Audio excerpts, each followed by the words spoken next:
नमस्कार साथियों, मैं वैभव आपका फिर से एक बार वैभव एजुकेशन अब में स्वागत करता हूं। साथियों, हम डीआई पढ़ रहे थे जिसमें हमने बार ग्राफ पढ़ना शुरू किया था। आज इसकी एक क्लास दूसरी होगी। मैं सोच रहा था कि आपको बार ग्राफ लगभग समझ में आ गया होगा तो आज प्रीवियस ईयर क्वेश्चंस आपको करा देता, लेकिन अभी इसमें एक दो टाइप्स और बच गए हैं, उन्हें हम और आज की क्लास में अच्छे से देखेंगे। कल प्रीवियस ईयर क्वेश्चन हम इसके करेंगे, ठीक है। तो अपने ग्राफ से शुरू करते हैं। सबसे पहले हमें क्या करना होता है, समझना होता है कि ये क्या कह रहा है हमारा ग्राफ। तो हमने देखना है वर्ष 2017, 18, 19 में कारखानों F1, F2, F3 और F4, ये फैक्ट्री 1, फैक्ट्री 2, इस तरीके से 4 कारखाने हैं द्वारा मोटर बाइकों की बिक्री है। ये इतनी इन्होंने बिक्री की है किसी चीज़ में, ये बिक्री दे रखी है, इधर ये कारखाने दे रखे हैं, ठीक है। अच्छा, ये जो ब्लैक वाला दिखा रहा है, ये जो दर्शा रहा है, ये दर्शा रहा है 2017 को। जो रेड वाला है ये दर्शा रहा है 2018 को, और जो खाली है ब्लैंक वाला ये दर्शा रहा है वर्ष 2019 को, ठीक है। तो हम सवालों से शुरुआत करते हैं अपनी। पहला सवाल हमारा कह रहा है कि सभी वर्षों को मिलाकर F1 द्वारा की गई कुल बिक्री और F4 द्वारा की गई कुल बिक्री के बीच क्या अनुपात होगा। सभी वर्षों में F1 अनुपात F4 बताना है मुझे, सभी वर्षों में। ऑप्शंस आपको दे रखे हैं सब 10-9, 3-7 और 9-11, और एक ऑप्शन दे रखा है आपको 11-10। ये 4 ऑप्शंस दे रखे हैं, ठीक है सर। तो हम मुझे क्या करना है, सबसे पहले देखना है F1 हमारा ये है सभी वर्षों में, मतलब इन सब का योग मुझे निकालना है। इन सभी वर्षों में इनका निकालना है कि कितना इन्होंने बिक्री की है, हमारी कितनी मोटर बाइकों की बिक्री की है। जब हमने ये गिना, जब हम इनको ऐड करेंगे तो आप खुद देखने की कोशिश करो। ये 65 है, 3, 2, 5 और 5 10 का 0 हासिल 1, 8। देखो अब तरीका बताता हूँ आपको। जैसे ये 8 है, अभी मेरे पास हासिल 1 बच रहा है, मैं यहाँ लिख लूंगा। ये जो 8 है, इस 8 का 1 में अगर इसको दे दूँ तो तीनों पे 7-7-7 हो जाएगा। 7 21 और 1 हासिल का कितने हो गए 220। तो मेरा जो F1 आ गया है कितना आ गया सर 220। बस 220 देखते ही मैं आंसर लगा दूंगा। कैसे, मुझे पता है कि 220 में क्या छुपा हुआ है 11, क्योंकि ये इसमें 11 का मल्टीपल बना हुआ होगा। तो मैं देख लूंगा कि अनुपात से इधर कौन से ऑप्शन में मेरे 11 है, वो कि एक ही ऑप्शन में है, यही मेरा क्या होगा आंसर, ठीक है। मैंने इस सवाल को इतनी आसानी से सॉल्व कर दिया, लेकिन फिर भी आपके सेटिस्फैक्शन के लिए मैं F4 की भी सारी गिन के देखूंगा। F4 के जब मैं सारे गिनूंगा तो 9, 8, 17, 3 10 का 0, 36, 18 और 1 19 20, ये हो गया 200, ठीक है सर। 200 हो गया इसका योग पूरा, ठीक। अब कैंसल आउट कर लो, अब 11:10 आपका आंसर आ गया, ठीक है सर। मुझे लगता है सवाल समझ में आ गया होगा, बहुत इजी सा था।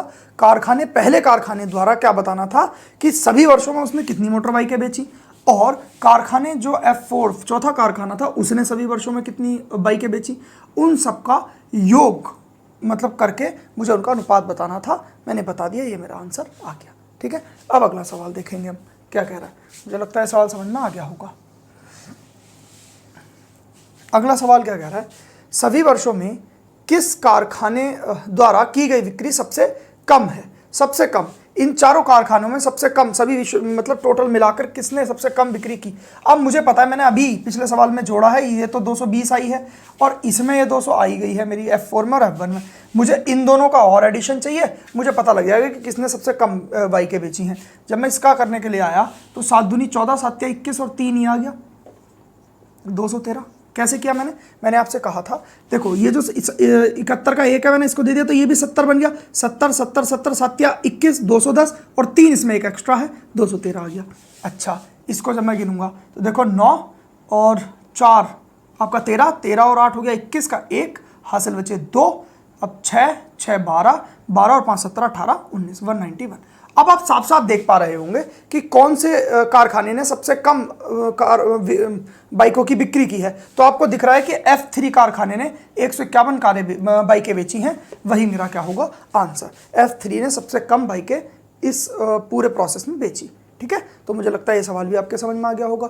अब हम अगला सवाल लेंगे, सभी वर्षों में किस कारखाने द्वारा की गई बिक्री सर्वाधिक है। देखो अभी पीछे लास्ट वाले में आपसे पूछा गया था कि सबसे कम किस में है, तो अब एक ही बार मैंने पहली बार सिर्फ ये दोनों चीज़ें जोड़ी थी, दूसरे सवाल में मुझे ये दोनों जोड़नी पड़ी, तीसरे में मुझे ये भी नहीं जोड़ना पड़ा। तीसरे पे मेरा सवाल ऐसे ही निकल जाएगा। आप देखो किसने सबसे ज़्यादा बिक्री की है इन तीनों वर्षों के दौरान, तो आपको पता लगेगा कि F1 ने सबसे ज़्यादा 220 बाइकें बेची और F1 नहीं। यही मेरा क्या होगा इस सवाल का आंसर। कितना ईजी सा सवाल था, मुझे लगता है ये भी समझ में आ गया होगा। ग्राफ देखो देखने में कितना बड़ा लगा, लेकिन जब सवाल देखे हमने तो कितने इजी से थे। ठीक, एक ही बार कैलकुलेशन की हमने 3 सवाल सॉल्व कर दिए उसी के ऊपर। अब अगला सवाल देखते हैं। सभी कारखानों द्वारा 2019 में बिक्री का औसत बताओ। मतलब F1 plus F2 plus F3 plus F4 ये कब के हैं? 2019 के। 2019 में फैक्ट्री 1, फैक्ट्री 2, फैक्ट्री 3 और फैक्ट्री 4 ने जितने भी मेरे जो बाइकें बेची हैं उनका औसत बताना है। तो औसत क्या होता है? प्रेक्षणों का योग बटे प्रेक्षणों की संख्या। 4 ही तो होगी प्रेक्षणों की संख्या चारों फैक्ट्रियों से। 2019 का लेना है मुझे, तो 2019 मेरा ये ब्लैंक वाला है। तो सबसे पहले फैक्ट्री 1 ने मेरी 83 बेची होंगी, ठीक है, और फैक्ट्री 2 ने मेरी 73 बेची, उसने 69 बेची और उसने भी 69 बेची, बटे हो गया 4। ठीक है, अब आपको कैलकुलेट करनी है थिंग्स को। जब मैंने इन दोनों को जोड़ा तो 3 और 3 6, ये 156 आ गया, और ये 7 दूनी 14। 14 में से मुझे एक इसका 2 निकाल देना है, तो कितना हो जाएगा? 138 बटे 4। ओवरऑल इसका जब मैंने योग किया तो 294 हो गया बटे 4। जब इसको काटा तो 7 3.5 आपका क्या आ गया? इसका एवरेज। जो औसत आपसे पूछा था वो आपका ये आ गया। 2019 में सभी फैक्ट्रियों द्वारा बेची गई बाइकों का औसत हमारा ये आ गया।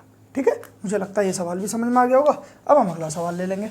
बहुत इजी सा सवाल था, देखने में बड़े लगते हैं, बार ग्राफ के सवाल बहुत छोटे होते हैं। तो आज हम और 3 सवाल और देखेंगे, कल हम प्रीवियस ईयर देखेंगे, तो आप देखना कितने आसानी से आप बना रहे होंगे उनको। अब अगला सवाल लेते हैं हम, क्या कह रहा है? F1 द्वारा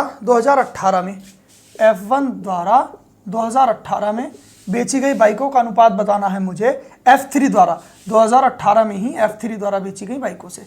बस कितना इजी सा सवाल है। देखो 2018 हमारा क्या कहता है? रेड वाला। और जाना कहाँ है? मैं फैक्ट्री 1 में। तो फैक्ट्री 1 में गए और रेड वाले में मैंने देखा तो 72 कारें उसने 2018 बाइकें उसने 2018 में बेची हैं। फिर 2018 में गए हम, 2018 में F3 बाइकों में गए, 2018 में गए तो 64 बाइकें उसने बेच रखी हैं। अनुपात बताना है तो मैंने 8 से काट दिया, ये मेरा आ गया इसका आंसर। कितने इजी से सवाल थे, मुझे लगता है सारे सवाल आपको बहुत अच्छे से समझ में आए होंगे। अब हम अगला सवाल लेंगे अपना। चलिए देखते हैं अपना दूसरा ग्राफ, ये क्या कहता है। बार ग्राफ को पहले क्या करना होता है? अच्छे से समझना होता है। ये यहाँ 2009 दे रखा होगा आपको, ठीक है सर। ये क्या दे रखा है इसमें? औद्योगिक दुर्घटनाओं में मारे गए लोगों को हमने इस चीज़ से डिनोट किया, ये ब्लैक वाले से, ठीक है, और रेड वाले से हमने डिनोट किया है कोयले की खानों में मारे गए व्यक्ति से। ठीक है, कोयले की खानों में जो व्यक्ति मारे गए हैं वो हमने रेड वाले से लिया है। तो ये ईयर्स हैं 2006, 7, 8, 9, और ये दे रखे हैं मैं डाटा कि कितने कितने लोग कैसे कैसे मारे गए। ठीक है, अब हम पहला सवाल लेते हैं। पहला सवाल कह रहा है, वर्ष 2006 में कोयले की खानों में मारे गए व्यक्तियों की संख्या उस वर्ष औद्योगिक दुर्घटनाओं में मारे गए व्यक्तियों की संख्या का कितना प्रतिशत है? 2006 की बात की गई है। 2006 में मेरे जो कोयले की खान में व्यक्ति मारे गए हैं वो कितने हैं? 300। ठीक है, और 2006 में ही मेरे टोटल जो औद्योगिक दुर्घटनाओं में मारे गए लोग हैं वो कितने हैं? 1200। तो यही मुझसे पूछा है कि 300 जो है इस 1200 का कितना प्रतिशत है। तो हमने सीधा सीधा इसको निकाल के दिखा दिया, ये 4 बार कटा, ये आ गया 25%।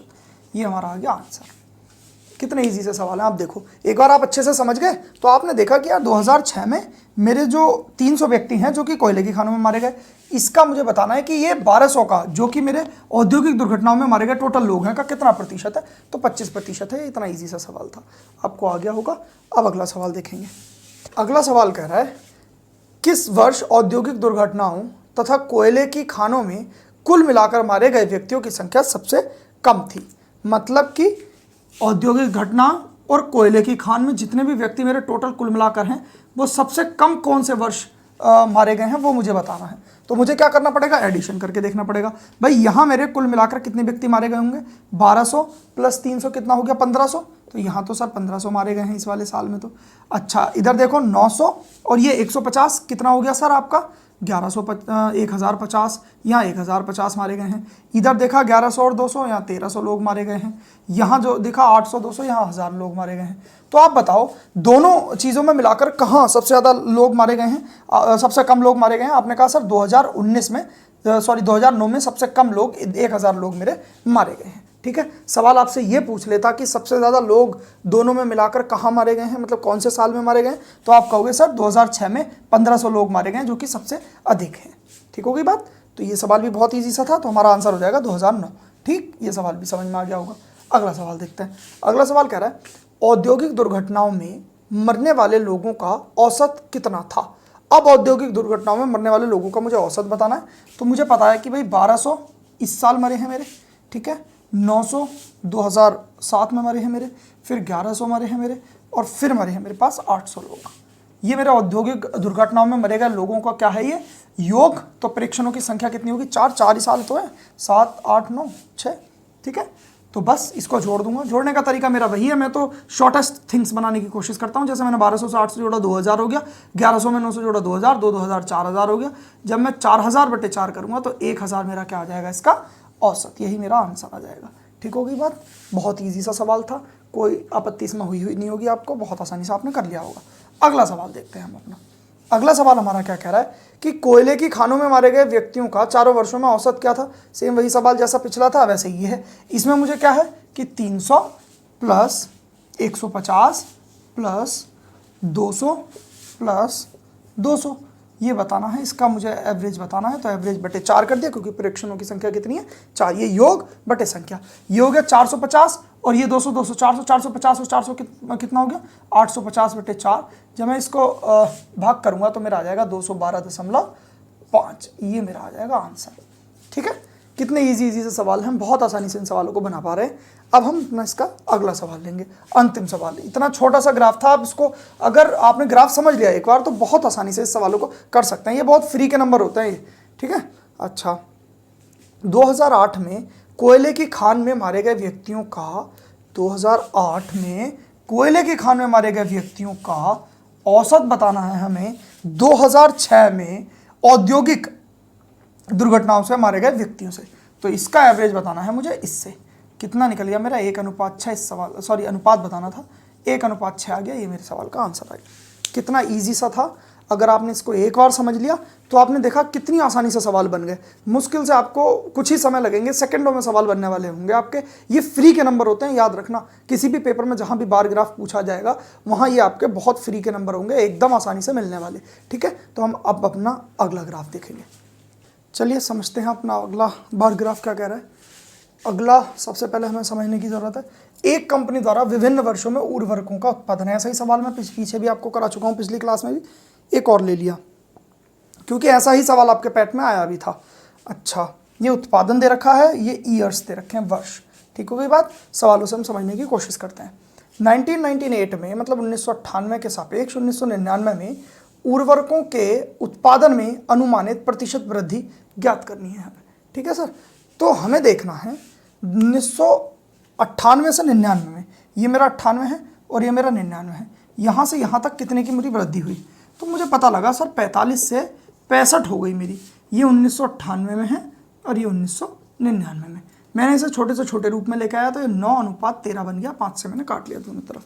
मैंने देखा कितने प्रतिशत की वृद्धि हुई, कितने की वृद्धि हुई 4 की, और हुई कितने से है 9 से, और गुणा 100। मैंने आपको बता दिया था कल वाली क्लास में कि अगर 4/9 होता है तो 44/4 प्रतिशत में आ जाता है, क्योंकि प्रतिशत का यहाँ पे 100 भी लगेगा। 3/9 होगा तो 3.33 इस तरीके से। 6/9 होगा, सॉरी 6/9 तो 2/3 ही हो जाएगा। अगर मैं 7/9 होगा तो 7.77 इस तरीके से चला जाएगा। तो 4/9 है यहाँ पे, इसका प्रतिशत बताना है तो क्या आ जाएगा 44.44%। ये आपका क्या आ जाएगा आंसर। ठीक होगी बात। तो मुझे लगता है इस सवाल में तो कुछ भी नहीं था, आपको बहुत आसानी से समझ में आ गया होगा। अब अगला सवाल देख लेंगे हम। तो इतने प्रतिशत की वृद्धि हो गई। ठीक है, अगला सवाल कह रहा है 96, 97 और 2000 वर्षों में उर्वरकों के उत्पादन का औसत ज्ञात कीजिए। 96, 97 और 2000, इसका मुझे औसत निकालना है तीनों का। तो इसमें कितने हैं मेरे 40, 97 में है मेरे 60, 100 तो यही हो गए, और 2000 में 150 ही हैं। तो ओवरऑल कितना हो गया योग 150, और 3 का प्रेक्षण मेरे पास 3 है तो 3 का औसत निकालने के लिए 3, ये कितना आ गया 50। इनका क्या आ गया एवरेज। किन किन का 1996 में जिसमें हमारे 40 थे, 1997 में जिसमें हमारे 60 थे, और 2000 जिसमें मेरे 50 थे। ये मेरा औसत इस सवाल का आ गया। ठीक है, तो मुझे लगता है ये सवाल भी बहुत ईजी था, आराम से समझ में आ गया होगा आपको। अगला सवाल देखते हैं क्या कह रहा है। अगला सवाल कह रहा है 1997 में पिछले वर्ष की तुलना में हुई बढ़ोतरी का 2002 में पिछले वर्ष की तुलना में हुई बढ़ोतरी से अनुपात बताना है, मतलब जो बढ़ा हुआ है उसका अनुपात बताना है। 1997 में जो मेरा पिछले वर्ष की तुलना में बढ़ोतरी हुई है अनुपात में, मैं 1997 में गया, मैंने देखा पिछले वर्ष की तुलना में जो 1996 की तुलना में इसमें कितने की वृद्धि हुई है, 20 की। ठीक है सर, इससे मुझे अनुपात बताना है किसका, 2000 में पिछले वर्ष की तुलना में कितनी, 2002 में, सॉरी 2002 में। तो 2002 में मैं गया, मैंने देखा पिछले वर्ष की तुलना में यहाँ पे वृद्धि सिर्फ 5 की हुई है बस। तो इस 20 का अनुपात इस 5 से मुझसे पूछा है, तो मुझे पता लग गया 4:1 इस सवाल का आंसर आ गया। बहुत इजी सा सवाल था, मुझे लगता है आपको बहुत अच्छे से समझ में आया होगा। अब हम अगला सवाल देखेंगे अपना। ठीक हो गई बात। अगला कह रहा है कितने वर्षों में पिछले वर्षों की तुलना में उत्पादन घटा है। मतलब क्या होता है, जैसे साल बढ़ रहे हैं उस हिसाब से उत्पादन भी बढ़ रहा है, लेकिन आपको बताना है कि किस वर्ष, कितने ऐसे वर्ष हैं जब उत्पादन आपका बढ़ने की बजाय घटा है। तो आपने यहाँ से देखना शुरू किया, यहाँ से जब हम यहाँ गए तो बढ़ा है, यहाँ से यहाँ गए तो बढ़ा है। एक साल आपको ये ड्रॉप देखने को मिल गया, तो एक साल तो आपका ये हो गया जहाँ पे यहाँ पे घटा है, यहाँ से फिर बढ़ा है, एक साल यहाँ पे घट गया, तो एक साल आपको ये मिल गया। जब मैं यहाँ से गया तो बढ़ा, यहाँ से गया तो बढ़ा, तो मेरे पास एक साल तो ये था और एक साल ये था। 2 ऐसे साल थे, 2 साल ऐसे थे जहाँ पे आपका उत्पादन घटा है, तो यही इसका आंसर होगा 2 ईयर्स। 2 ऐसे साल थे, और वो आपसे पूछ लेता कौन कौन से साल थे, तो आप बताते कि भाई एक तो 1998 में मेरा ड्रॉप आया है और एक 2000 में मेरा ड्रॉप आया है। ठीक है, तो ये इस सवाल का उत्तर होगा। मुझे लगता है ये सवाल भी आपको बहुत अच्छे से समझ में आ गया होगा। अगला सवाल देख लेते हैं। अगला सवाल क्या कह रहा है कि वर्ष 1996 और 2000 के औसत उत्पादन कितने वर्षों के कुल उत्पादन से ज़्यादा है। मतलब 1996 का ये हो गया 40 और प्लस 2002 का जो कि हो गया 80, इनका औसत निकालना है पहले। तो मैंने औसत निकाला, दोनों का प्रेक्षणों का योग बटे प्रेक्षणों की संख्या की, तो मेरा 60 आ गया। आपने देखा 40 + 80 60 आ गया। तो आपसे पूछा गया है कि इसके बराबर कितने ऐसे आपके ईयर रहे हैं, कितने ऐसे वर्ष रहे हैं जहां आपका उत्पादन 60 रहा हो या 60 से ज़्यादा रहा हो। तो मैं आता हूँ, जब मैं पहले 95 में गया तो ये तो 25 था, ये तो हो ही नहीं सकता, 40 भी नहीं हो सकता। मुझे कितना चाहिए, 60 या 60 से अधिक। तो यहाँ पे 60 था तो एक तो ये साल होगा, यहाँ 45 ये भी नहीं, एक ये 65 था ये भी होगा, 50 ये भी नहीं, एक 75 और एक ये 80, 60 से ज़्यादा है। मुझे 60 से ज़्यादा जितने वर्ष थे उनका बताना था। तो भाई 1 2 3 4 ऐसे वर्ष थे जहां मेरा उत्पादन 60 से अधिक या 60 के बराबर था। यही मुझसे सवाल में पूछा गया था।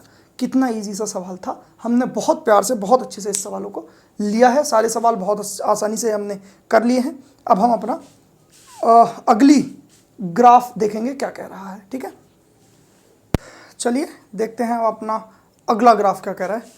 ये इस तरीके का एक ग्राफ आएगा जिसमें आपको अंक नहीं दिए हुए होंगे ऊपर, वो आपको मेज़र करना है खुद से। तो अभी तो ये मेरा थोड़ा सा ड्राइंग ऐसा ही है, तो आपको हो सकता है समझ में ना आए, मैं आपको बता दूंगा, लेकिन फिर भी सबसे पहला जो हमारा काम रहेगा ना, इसको पढ़ने के बाद हम वही मेज़र करके इसके ऊपर लिख लेंगे। मैं बताता हूँ कैसे। सबसे पहले हम पढ़ते हैं, विगत 6 वर्षों में बैंक ए, बी में आवेदन करने वाले आवेदकों की संख्या इस तरीके से हमें दे रखी है। जैसे ये ईयर्स दे रखे हैं और ये हमारे पास आवेदक दे रखे हैं लाखों में। ठीक होगी बात। अच्छा, सबसे पहले तो हमें क्या करना है, लिख लेना है कि कितने कितने कहाँ कहाँ पे हैं। तो यहाँ 2003 में बैंक ए से मेरे 2 आवेदक हैं और ये 5 आवेदक है। देखो 4 और 5 के बीच में है ये। ठीक है, 2004 में 3 आवेदक यहाँ पे हैं और बैंक बी से हमारे 6 आवेदक हैं। इसी तरीके से यहाँ से हमारे बैंक में 4 आवेदक हैं, यहाँ से 5 आवेदक हैं। सेम इसी तरीके से 2006 में मुझे देख लेने हैं, यहाँ से मेरे 5 आवेदक हैं और यहाँ मेरे 8 आवेदक हैं।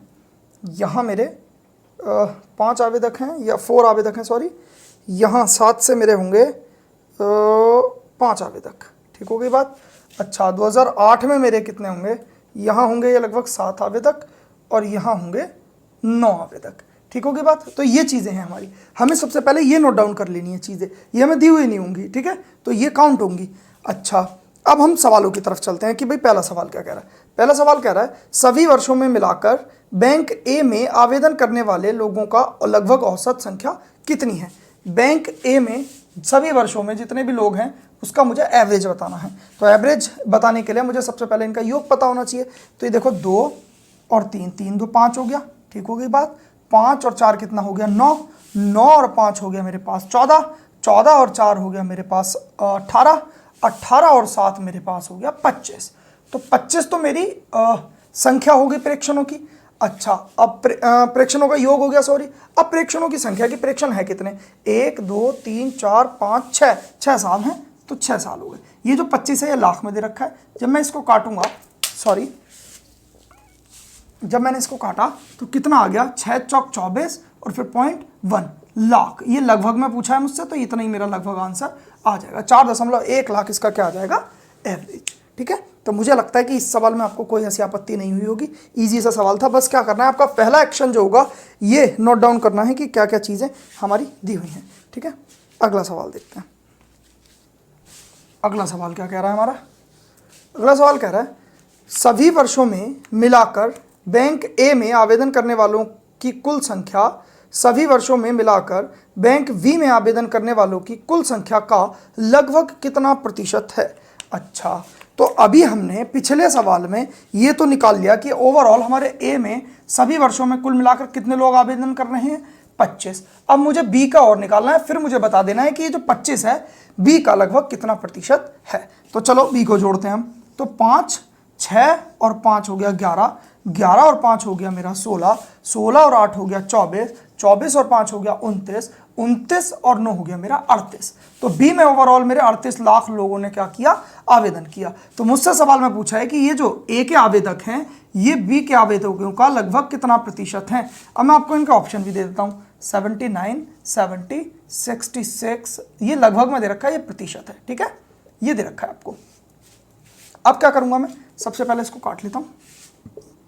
ये मेरा आ गया 25 पंजे 125, 1250/19। अब मैं इसे एक ही सेकंड में सॉल्व कर सकता हूँ, क्योंकि पहली बात तो ये लगभग में है तो इसमें डिजिटल सम नहीं लगेगा। लगभग में डिजिटल सम नहीं लगता है, एक्यूरेट जब आंसर होता है तब लगता है। ठीक है, तो मैं 1900 इसको काट के देखूंगा अप्रॉक्सीमेशन से। जब मैं 1900 से काटूंगा तो जब 6 बार जाएगा तो 19 छिंग होते हैं 114, इतना होता है। इसके बाद जब मैं 19 सत्ते करता हूं तो आ जाता है 133। ठीक, जो कि मेरा नहीं होगा, 125 से ज़्यादा हो जाएगा, तो 6 ही बार जा पाएगा। और 6 से जाने वाला सिर्फ मेरे पास एक ही ऑप्शन है जो मेरा आंसर होगा।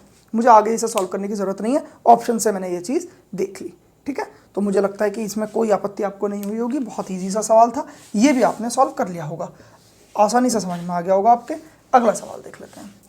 अगला सवाल क्या कह रहा है, कितने वर्षों में दोनों बैंकों में आवेदन करने वालों की कुल संख्या समान थी। मतलब इसमें क्या कहा गया है कि कितने ऐसे वर्ष हैं जिन वर्षों में ए के द्वारा जितने आवेदकों ने ए में आवेदन किया है उतने ने ही बी में भी आवेदन किया है, मतलब कि बराबर होने चाहिए। जब मैंने 2003 में देखा तो एक में 2 लाख ने आवेदन किया, एक में 5 लाख में, मतलब कि ये तो नहीं है। 2004 में भी नहीं है, 2005 में भी बराबर नहीं है, 2006 में भी बराबर नहीं है, 2007 में भी बराबर नहीं है और 2008 में भी बराबर नहीं है। तो ऐसे 0 वर्ष थे जब हमारे बैंक ए और बैंक बी इन दोनों के द्वारा इन दोनों में समान आवेदकों ने आवेदन किया हो। तो ऐसे कितने साल थे, सिर्फ 0 साल थे, किसी भी साल समान आवेदकों ने आवेदन नहीं किया है। ठीक हो गया बात, तो इस सवाल का आंसर 0 आ जाएगा कि कोई भी ऐसा साल नहीं था। अच्छा, अगला सवाल देखता हूं मैं। बैंक बी में आवेदन करने वालों में से 20% वर्ष 2008 में चुने गए थे, तो उसी वर्ष नहीं चुने गए लोगों का संख्या क्या था। 2008 की बात कर रहा है, 2008 की बात कर रहा है और ये कह रहा है कि बी में अगर मेरे पास जैसे 100% हैं पूरे व्यक्ति, उनमें से 20% लोगों का स्वीकार कर लिया आवेदन, तो इनमें पूछा गया है कि कितने प्रतिशत लोगों का आवेदन नहीं स्वीकार किया गया। तो जब 20% का चुन लिए गए हैं 20%, तो कितने नहीं चुने गए होंगे, 80%। इस 80% का ही मान मुझसे पूछा है। सबसे पहले मैं क्या जाऊंगा, पहले मैं 2008 में जाऊंगा और देखूंगा मेरे बी में कितने लोगों ने आवेदन किया है। तो इसमें दे रखा है मुझे 9 लाख। तो अब मुझे देखना है भाई, मुझे जो मेरे थे 9 लाख व्यक्ति थे टोटल, 9 लाख मेरे पास टोटल व्यक्ति थे। ये 9 लाख, ये आवेदन ये जो दे रखा है ना लाख में है, ये लिख रखा है इधर आवेदक लाखों में। तो 9 लाख जो मेरा मान होगा वो कितने का मान होगा साहब, 100% का। ठीक है, अब 20% लोग मेरे चुने गए हैं तो 80% नहीं चुने गए होंगे और इन्हीं 80% की मुझे वैल्यू बतानी है। भाई 100 का मान मुझे 100% मेरे पास किसी भी चीज़ के लोग होते हैं जिसमें से 20 चुने गए 80 नहीं चुने गए, तो ये 100% की वैल्यू मुझे नहीं चुने गए वाले बताना है जो कि मेरे 80% होंगे, इसका मुझे मान बताना है। इन 2 0 से मैंने इन 2 0 को काट दिया तो 8 9 72, तो ये मेरे पास आ गया 4 0 लग गया, मतलब कि 7 लाख 20,000 ऐसे लोग होंगे जिन्होंने आवेदन तो किया होगा लेकिन वो नहीं चुने गए होंगे बैंक बी में 2008 में। ठीक है, तो इजी सा सवाल था, मुझे लगता है ये भी समझ में आ गया होगा। अब हम अपना अगला सवाल ले लेते हैं। क्या कह रहा है अगला सवाल? अगला सवाल क्या कह रहा है? वर्ष 2006 और 2008 में बैंक ए में आवेदन करने वालों की कुल संख्या 2006 और 2008। भाई 2006 में और 2008 में ए द्वारा, तो 2006 में मेरे 5 लाख आवेदन कर रहे हैं और 2008 में ए में 7 5 12। इनका मुझे अनुपात बताना है वर्ष 2005 और 2008 में बी में आवेदन करने वालों का। 2005 में मेरे बी में कितने आवेदन कर रहे हैं? 5, और 2008 में कितने कर रहे हैं? 9। 9 और 5 कितना हो गया? 14। इससे मुझे इसका अनुपात बताना है। 6:7 मेरा इस सवाल का क्या आ गया? आंसर आ गया। आपने देखा कितनी आसानी से आप बार ग्राफ को पढ़ पाए। ठीक है, तो ये आज की क्लास थी। कल हम प्रीवियस ईयर क्वेश्चंस लेंगे और प्रीवियस ईयर क्वेश्चंस करने के बाद आप देखेंगे बार ग्राफ के सवाल आप बहुत आसानी से लगा पा रहे होंगे। फिर हम परसों से शुरुआत करेंगे लाइन ग्राफ की। बाकी अगर वीडियो में कोई भी कमी रह गई हो तो आप कमेंट बॉक्स में बता सकते हैं। कोई भी क्वेरी के लिए मुझे इंस्टाग्राम पर डीएम कर सकते हैं, लिंक डिस्क्रिप्शन में है। बाकी डिजिटल सम आप जरूर देख कर आएँ, क्योंकि उसी से हम बहुत आसानी से कितनी भी बड़ी कैलकुलेशन को सॉल्व कर लेते हैं। लिंक उसका भी डिस्क्रिप्शन में है। टेलीग्राम और व्हाट्सएप ग्रुप भी ज्वाइन कर सकते हैं आप, टेलीग्राम ग्रुप भी ज्वाइन कर सकते हैं। बाकी किसी भी चीज़ की कोई भी अगर आपको इशू है किसी भी चीज़ से रिलेटेड, तो मैं आपके लिए अवेलेबल हूँ हमेशा। और इसी तरीके से हम अच्छे से पढ़ते चले जाएंगे। ग्रुप डी की एक सीरीज़ चल रही है, अगर आप में से किसी का ग्रुप डी का पेपर हो तो उस सीरीज़ को जरूर देख के जाएं। वही सवाल आ रहे हैं जो हमने करा रखे हैं। ठीक है, बाकी आपका बहुत बहुत धन्यवाद।